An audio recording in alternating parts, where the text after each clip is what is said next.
पोट भरलं, पण माझ्या घरातच अनेकदा उपासमार आली. यंदा मी फक्त माझ्या कुटुंबासाठी पिकवणार. आम्हीही तेच करणार. आता आमच्या शेतातील धान्य बाजारात जाणार नाही. भाऊ, टोमॅटो किती? माफ करा ताई, टोमॅटो नाहीत. मग कांदे?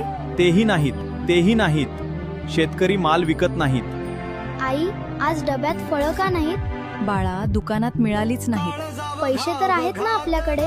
पैसे आहेत बाळा, पण अन्न नाही. बाजारात अन्नधान्य साठा नसल्यामुळे पूर्ण अर्थव्यवस्था कोलमडली. त्यामुळे आपला कारखाना पण बंद पडलाय आणि माझी नोकरी पण गेली आहे. कारखाना बंद झाला, माझी पण नोकरी गेली. कर्जफेड थांबली आहे. व्यवसाय बंद पडत आहेत. बाजारपेठा ओस पडल्या आहेत. माझ्याकडे 50 कोटी रुपये आहेत. कोणी एक पोतं गहू देईल का? साहेब, आता पैसा नाही, अन्नच खरी संपत्ती आहे. आम्हाला वाटायचं शेती फक्त शेतकऱ्यांची गोष्ट आहे. आज कळलं, आमची नोकरी ही शेतावरच उभी होती.